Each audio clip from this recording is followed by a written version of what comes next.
Halo kelas, hello student, rekan teman mahasiswa, kita ketemu lagi di fotografi, kelas fotografi public relation atau humas, ya.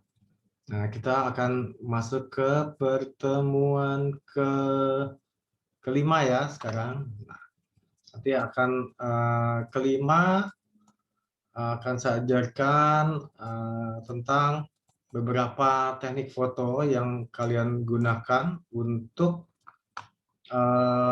ini nanti ya, untuk tugas ujian tengah semester kalian.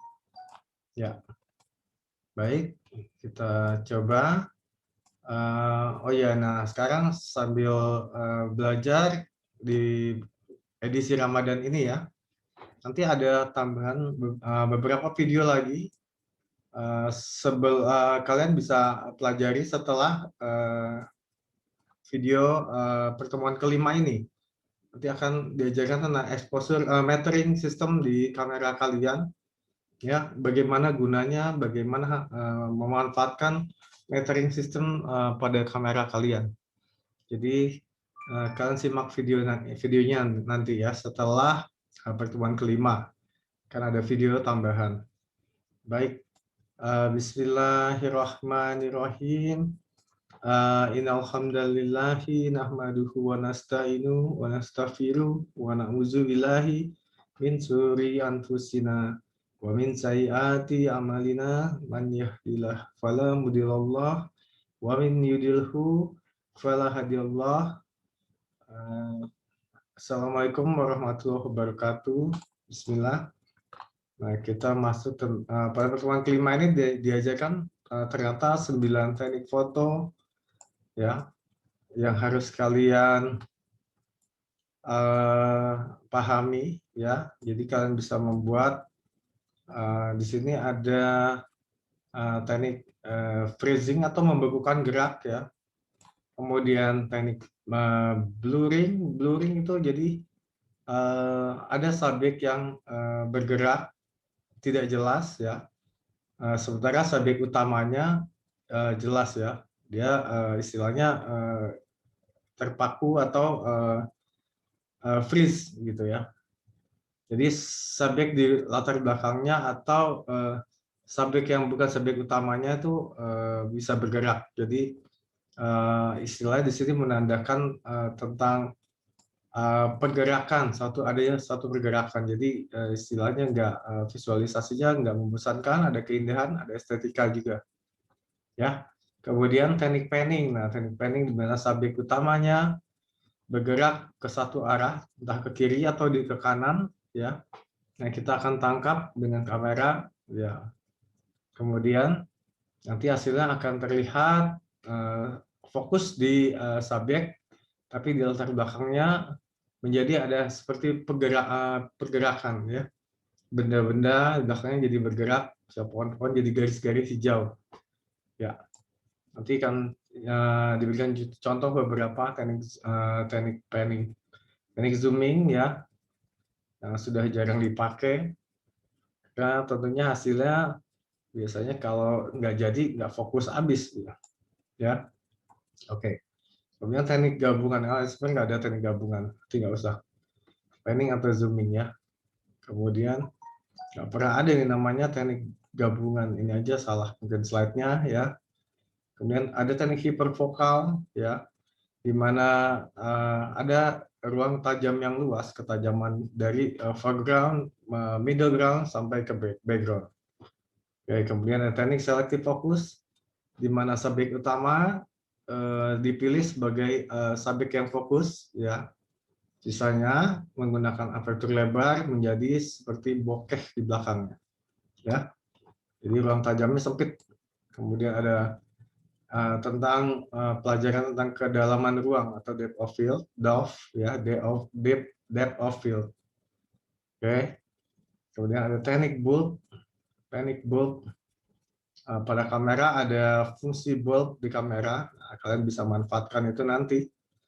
Kemudian teknik bokeh juga, istilahnya teknik bokeh biasanya menggunakan aperture besar, tapi out of focus di subjek yang bercahaya, ya. Jadi akan membentuk pendaran, entah dia bentuk bintang atau tergantung bentuk subjeknya, shape dari subjeknya. Kemudian tugasnya nanti diberikan, ya. Mungkin kalau jika terlalu lama, kita akan bagi dua videonya. Pertemuan kelima tahap 1, kemudian pertemuan kelima tahap 2 atau bagian kedua. Nah, saya coba share slide-nya. Sebentar. Nah, ini ya, saya share. Ya. Bisa dilihat ya. Semoga cukup jelas. Nah, yang pertama yang saya kenalkan adalah teknik freezing atau teknik membekukan gerak. Ya. Nah, ini adalah teknik memotret dengan objek bergerak. Diinginkan supaya objek tersebut berhenti, seperti kalian lihat balap motor, MotoGP, kalian membekukan geraknya saat kecepatan tinggi. Kemudian seperti gambar contoh lumba-lumba yang melompat ya ke atas air, kemudian mobil yang berjalan, kalian bisa freeze, atau orang yang berlari, ya. Nah, di sini kalian gunakan kecepatan di atas, biasanya di atas 1/100, 1/80, di atas, tergantung subjeknya. Jika dia bergerak cepat, maka gunakan kecepatan yang lebih cepat. Nah, di sini yang menjadi prioritas adalah kecepatan rananya. Ya, kalian tetapkan saja fokusnya di aperture tertentu, seperti misalnya contohnya 2,8 atau maunya di 5,6 atau di F-nya 8, ya, di diafragma 8.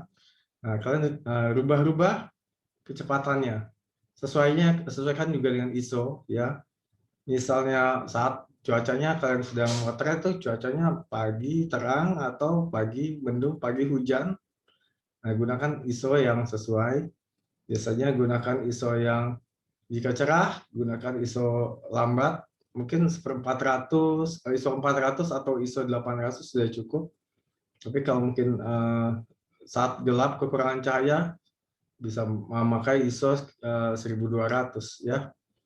Sesuaikan di metering sistem kamera kalian. Nah, nanti akan diajarkan itu di video tersendiri tentang metering sistem, bagaimana kalian mengukur exposure yang tepat pada kamera kalian menggunakan metode apa aja, mode apa aja di metering sistemnya. Ya, saya rasa cukup paham teknik freezing. Jadi biasanya makin cepat kayak pesawat jet. Nah, kalau di terbang rendah tentunya bisa menggunakan sampai 10.000, 12.000, ya. Jadi kecepatan rananya di sini yang lebih berfungsi. 12.000 detik, 20.000 detik, atau MotoGP juga, ya. Sama. Nah, itu kalian gunakan kecepatan tinggi untuk membekukan geraknya. Jadi fokus yang pas dan tajam, kemudian dibekukan. Jadi dia terlihat membeku saat bergerak, ya. Freezing namanya. Yang kedua adalah teknik blurring. Nah, ini yang namanya teknik blurring, ya. Ini contohnya kurang bagus sih, tapi ya lumayan lah. Subjeknya seperti tidak terlihat, ya, agak mengganggu. Ya, ini subjeknya mungkin seperti foto jurnalistik. Nah, dia menggunakan kecepatan yang cukup lambat. Cuma di sini secara teknis subjeknya ini harus tidak boleh bergerak, ya. Dia atau pergerakannya lambat. Nah, gunakan shutter speed yang lambat, ya. Sangat lambat ini bisa 1/15 atau 1/10 detik, ya. Kalian ambil momennya saat yang tepat. Nanti akan tercipta di belakangnya tuh ada subjek lain. Subjek keduanya biasanya bergerak, ya. Subjek pertamanya biasanya tidak bergerak, ya. Subjek utama yang menjadi point of interest kalian, ya. Jadi memotret pada objek bergerak, memotret pada objek yang tidak bergerak maksudnya, ya. Itu subjek pertamanya harus tidak bergerak, subjek keduanya dia ada di belakang atau di depan subjek utama boleh bergerak. Ya, oke. Apa contohnya potret air terjun. Nah, yang kita potret lanskap ada air terjun. Nah, air terjunnya kita foto semua totalnya dengan menggunakan kecepatan yang lambat. Ya, ini bisa tadi saya bilang 1/15 detik, 1/10, 1/5 detik di kecepatan Rana dia akan menghasilkan gambar-gambar seperti ini. Ya, foto seperti ini. Saya rasa cukup jelas. Ya, kalau biasanya mau menggunakan kecepatan yang lambat, turunkan aja ISO-nya juga, dibantu dengan ISO yang rendah, ISO 100 ya, dia akan tercipta kecepatan yang lambat. Ya, biasanya tergantung cahaya sih. Kalau cahayanya terik, dia bisa lebih ISO-nya lebih kecil 100, tapi kalau cahaya tidak terik seperti mendung hujan, biasanya kalian gunakan ISO-nya yang tinggi akhirnya. Ya, oke. Ini kemudian teknik panning. Coba saya berikan teknik panning yang ini contohnya kurang bagus, tapi istilahnya posisikan kamera kalian di satu titik ya. Sudah, saya ambil kamera, cek dulu. Nah,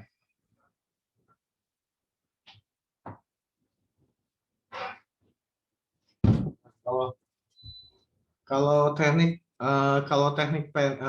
panning itu, jadi kita biasa kalau menggunakan tripod boleh ya di satu titik ini ya, ikutin dari arah sekitar 60 derajat dari kita, misal dari kanan ke kiri, ikutin satu titik gitu ya, atau boleh juga agak bergeser gitu ya.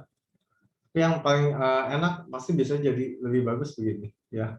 Gunakan tripod, fokusnya sudah dikunci, di lock. Misalnya kita memotret motor atau mobil jalan ya, kalian foto, fokus dulu, nanti jadinya pasti jatuhnya di sekitar sebelum tengah-tengah. Jadi subjeknya udah di sini, sebelah sini. Nah, kita di sini udah diambil. Klik, baru dilepas. Nah, ini juga menggunakan kecepatan Rana yang lambat. Tergantung subjeknya, ya. Kalau seperti motor, mobil di jalan yang biasa mungkin sekitar 1/15 detik, 10 detik dia akan timbul istilahnya seperti teknik blurring tadi, ya. Seperti blurring bergaris-garis di belakangnya, subjek utamanya terlihat baik. Ini kurang jadi ya, di contohnya nih kurang bagus. Ya, jadi nggak kelihatan belakangnya masih kelihatan jelas. Teknik panning yang baik biasanya ininya sudah hilang belakangnya, ya. Gunakan kecepatannya lebih lambat dari ini. Kecepatan Rana ya, misalnya 1/10 detik atau 1/5 detik dengan pegang yang kokoh jadi nggak goyang, ya. Kalau misal subjeknya dari kiri ke kanan, ya di sini nih dia udah diambil, ya. Klik sampai dia habis, ikutin sampai dia habis, lewatin aja terus ya, ikutin, klik sampai dia habis. Kemudian kalau dari kanan subjeknya di sini ya, di sini bisa setelah di sini ya, kalian ambil sini, dari sana pas ini klik terus ikutin, tapi pegangnya kokoh, itu biasa jadinya bagus ya. Saya rasa cukup jelas. Gunakan kecepatan Rana yang lambat juga dengan pencahayaan kamera tentunya tepat. Gunakan aja diafragma sekitar 2,8 sampai 5,6 ya sebagai patokan. Nah, ini namanya teknik zooming. Nah, di sini ada zoomnya ya, yang bisa dari ini zoomnya rentangnya 35 sampai 16 sampai 35 mili. Nah, kita putar sambil tekan. Nah, ini juga menggunakan kecepatan Rana yang lambat supaya ada hasilnya. Ini cukup lama, 1/5 detik sambil ditekan, udah difokus, terus tekan sambil putar.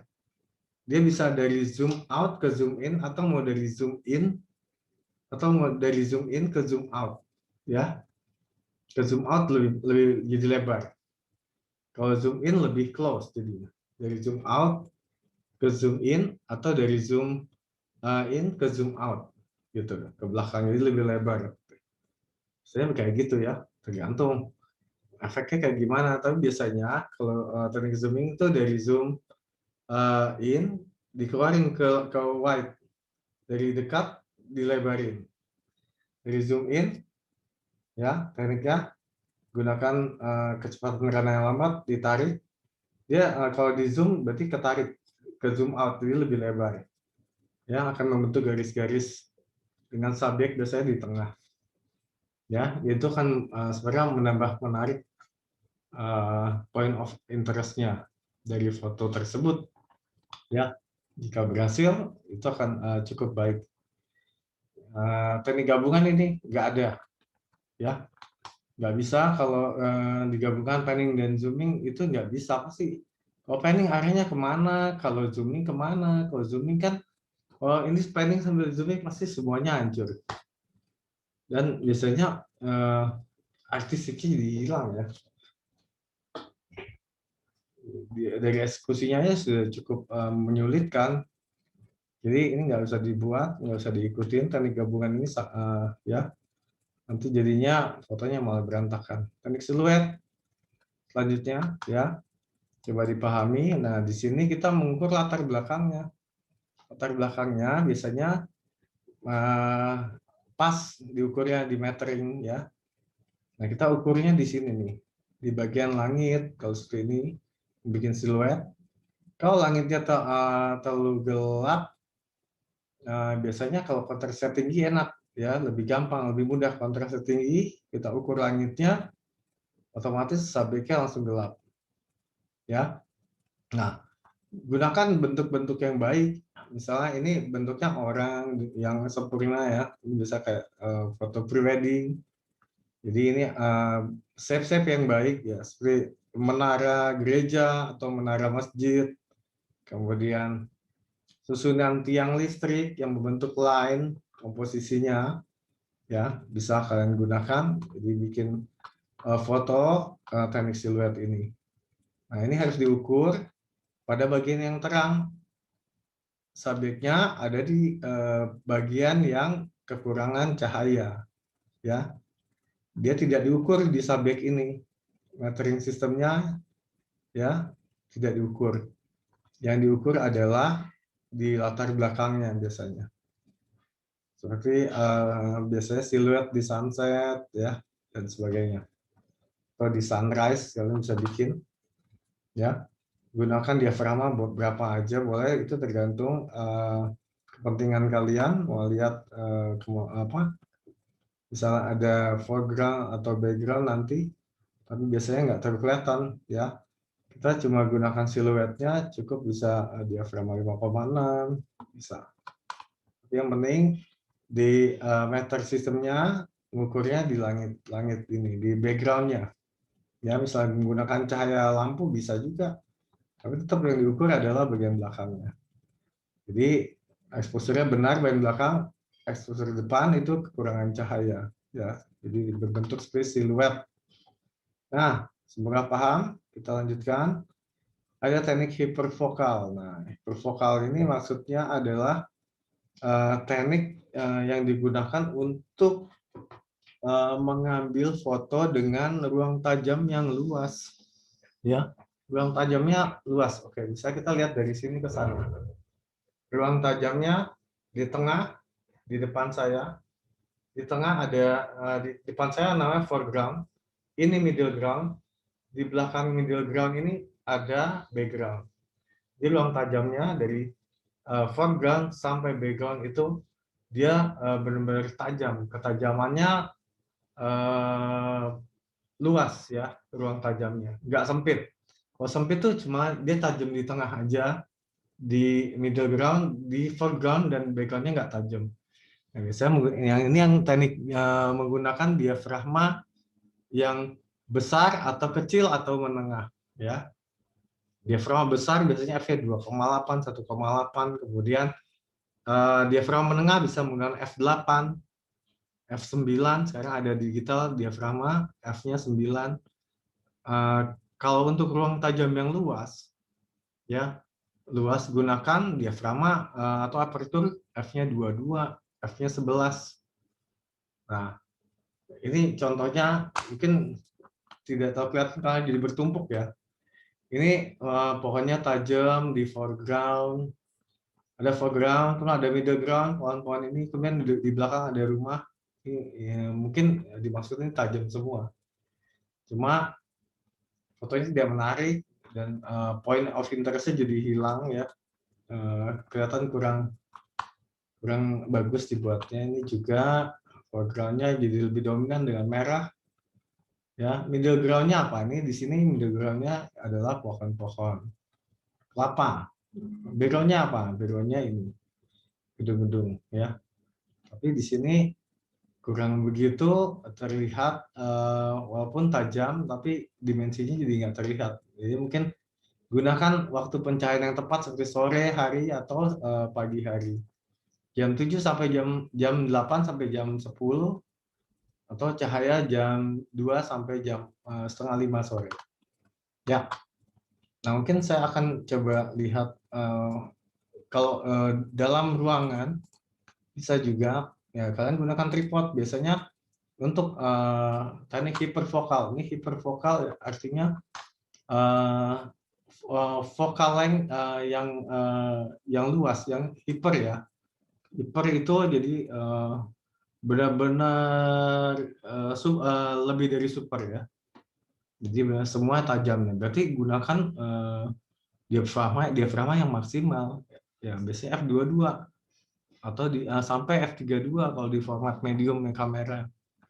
Coba saya cari contohnya seperti, nah, ini ada foto saya sebentar ya. Coba saya pindah dulu.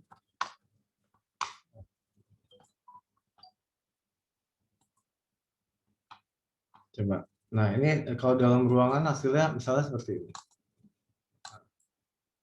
Nah, ini ketajaman ruangnya adalah yang saya ambil dari kalau saya pakai f22, saya fokus di tengah-tengah sini ya. Ini foreground, middle ground-nya ada di tengah sini, dan ini ada bagian background.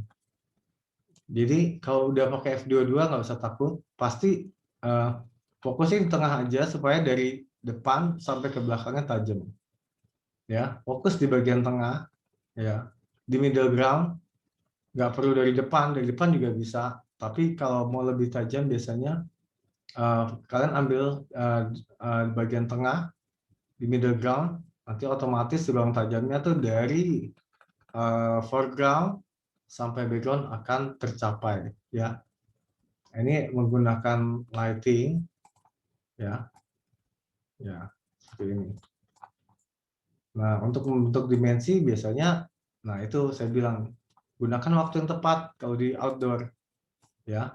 Jadi ada dimensi. Kalau ini menggunakan lighting ya, karena dalam ruangan ini beberapa lighting 1, 2, 3, 4, 5 untuk terangin pinggirnya ya. Kalian bisa lihat. Oke. Semoga bisa dipahami. Saya rasa bisa cukup paham kalian.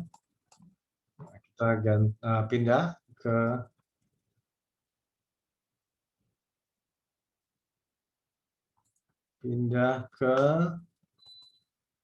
kembali ke slide.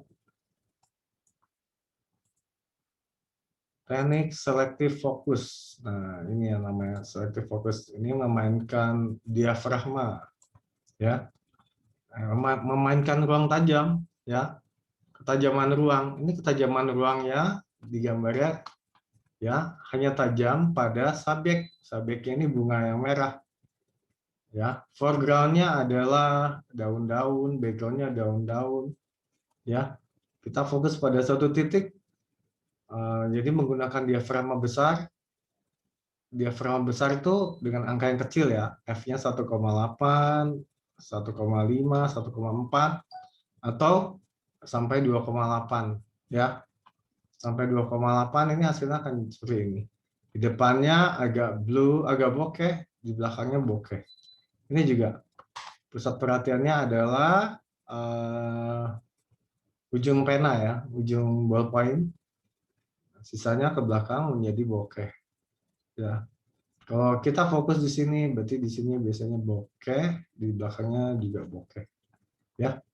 Jadi gunakan ruang tajam yang baik. Oke.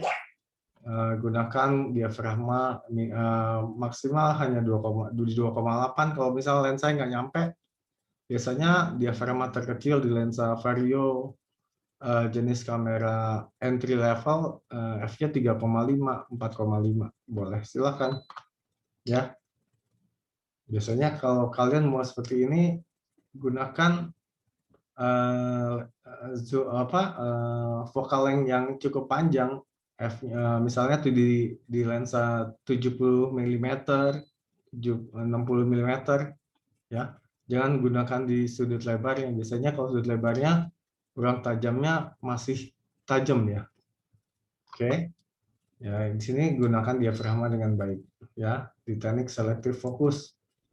Kenapa dibilang selective focus? Selektif pada point of interest, pada titik yang kita akan menarik subjek di foto kita.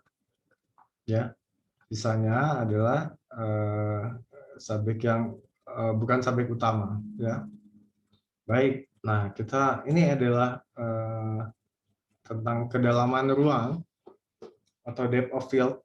Depth of field. Ya, ruang tajam adalah wilayah ketajaman gambar yang dapat ditangkap oleh lensa terekam pada sensor digital kamera. Luas atau sempit ruang tajam hanya dapat dikontrol dengan pengaturan bukan diafragma ya. Luas atau sempit ruang tajam gambar ini salah ya. Bukan tidak, dia hanya di slide-nya salah nih.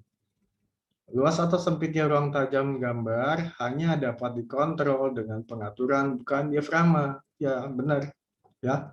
Kalau tidak, berarti ada fungsi lain selain diafragma. Nggak ada ya. Jadi ruang tajam hanya diatur oleh diafragma. Ya. Nah, ini f1,4.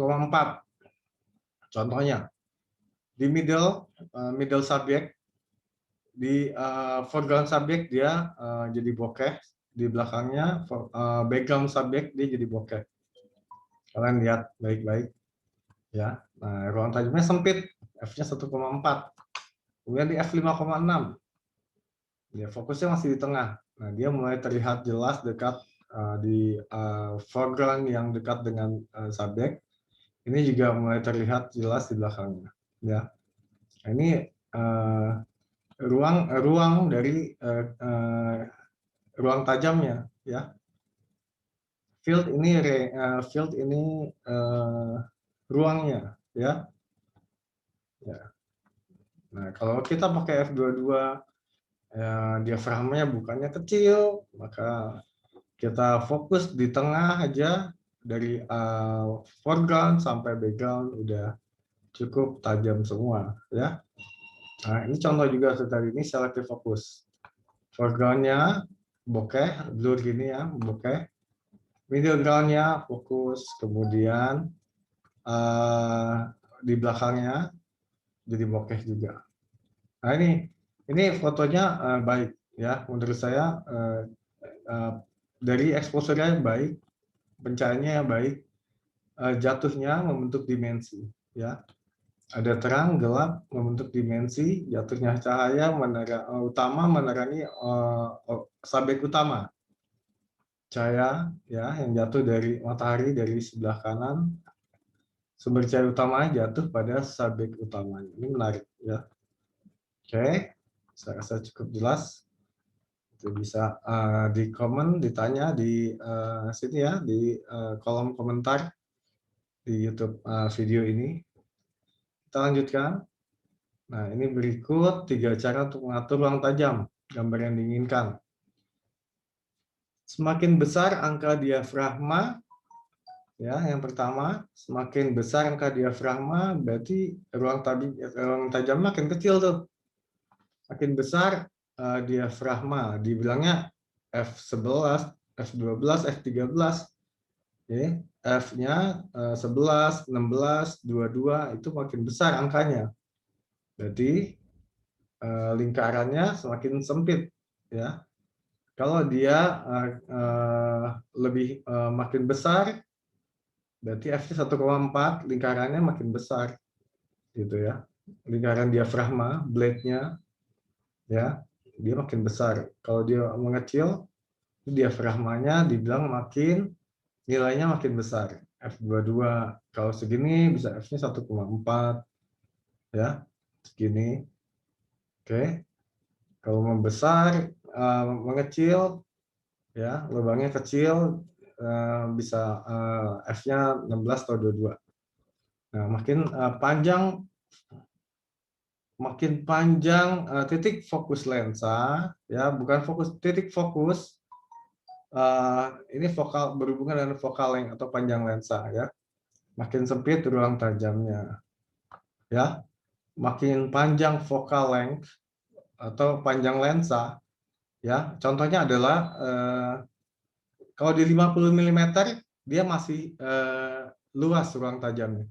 Tapi kalau pakai lensa dengan panjang lensa 100 mili atau 135 mm lebih panjang, dia ruang tajamnya akan semakin sempit.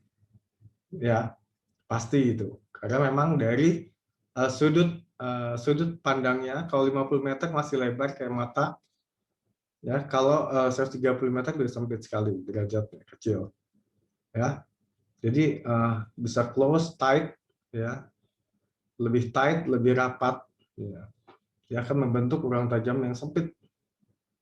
Ya, kalau gunakan diafragma yang besar tadi, diafragma besar, ya, besar itu berarti F-nya 1,4. Oke, ya. Nah, kemudian makin dekat jarak pemotretan, makin sempit ruang tajamnya. Lebih close, maka ruang tajamnya menjadi sedikit biasanya, ya. Nah, gunakan teknik ini untuk membuat tadi selective focus dan sebagainya, ya. Makin dekat jaraknya, maka makin sempit ruang tajamnya. Tergantung kalau diafragmanya digunakannya diafragma besar, maka ruang tajamnya makin sempit. Tapi kalau diafragma yang digunakan adalah diafragma yang sempit atau dengan nilai besar F22, maka ruang tajamnya masih tajam biasanya. Nah, ini biasanya berlaku di lensa makro, ya. Jadi lensa makro biasanya diafragma berapapun, lensa makro atau mikro, diafragma F16, F22 pun biasanya masih istilahnya ruang tajam masih sempit karena dia sabiknya dekat sekali. Nah, tergantung dari focal length atau panjang lensa, ya, panjang titik api. Nah, kemudian ada lagi nih tekniknya. Ini teknik bulb. Teknik bulb ini biasanya digunakan pada waktu-waktu malam hari mendekati. Kalian harus ngambil fotonya sebelum maghrib, istilahnya langitnya belum gelap kayak gini. Biasanya kalau untuk cityscape, ya, cityscape saat sunset atau setelah sunset, biasanya di waktu-waktu blue hour, langit biru. Saat langit biru itu biasanya maghrib sih, ya. Nah, kalian bisa ambil jadi nggak gelap semua dengan teknik bulb itu bisa ditekan terus di kamera menggunakan tripod. Kalian gunakan tripod, harus gunakan tripod, ya. Ditekan, ditahan, tripod harus kokoh, nggak boleh goyang, ditahan selama kita mau ambil, selama pencahayaan tepat, ya. Atau jika kita membuat foto kreatif seperti ini sih agak kurang kreatif, ya, males. Ya, gunakan tempat yang gelap, harusnya nggak usah gelap sekali, mungkin di belakangnya bisa bokeh-bokeh, ya, bokeh-bokeh sedikit, kemudian ditulis apa, ya, dengan tulisan ini dengan center bisa, dengan Menggunakan flash juga bisa, bikin beberapa orang fotonya di sini ya. Jadi benar-benar dibuka semua. Istilahnya diaframe dibuka semua, kecepatan runnya dibuka semua gitu ya. Dia merekam selama waktu yang kita inginkan. Teknik bulb ya. Waktunya dia terbuka sesuai keinginan kita, sesuai yang kita pencet. Kita mau bikin teknik bulb selama misalnya 3 detik atau 1 menit atau 30 detik bikinnya ya. Jadi gunakan waktu yang ada di stopwatch kalian. Di HP ada stopwatch ya, hitung ini berapa lama. Sesuaikan ISO dan kecepatan di sini kecepatan runnya nggak usah. Dia udah di bulb ya. Yang sesuaikan adalah diafragmanya dengan ISO. Diafragmanya sesuaikan mau pakai ruang tajam yang luas atau cuma sedikit aja 5,6 ya. Misalnya BSI ini cukup 2,8 juga bisa ya, nggak usah ruang tajamnya karena dia fokusnya di orang yang menggerakkan cahaya ini. Nah, kalau ini biasanya gunakan ruang tajam yang cukup luas, f-nya dari 11, 16, 22 ya untuk cityscape. Nanti hasilnya akan bagus ya. Jadi gunakan waktu-waktu yang ini ada pemandangannya bisa juga di belakang, bisa ada gedung-gedung ya, ada gedung BSI, kampus. Nah, biasanya kuliah BSI aja gitu kan. Oke, saya rasa cukup bisa diterima, semoga bisa dipahami dengan baik ya. Jadi teknik foto ini memberikan kesan gerak sinar ya. Jadi kita lamanya waktu ini atau lamanya kecepatan karena membuka tergantung kita memencetnya ya.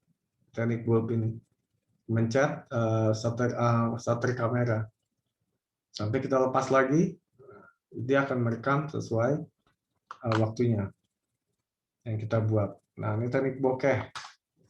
Di sini meski menampilkan foto kabur, teknik bokeh banyak digunakan oleh fotografer ya sebagai foto seni ya, atau art foto. Ya, art foto juga sebenarnya harus punya makna.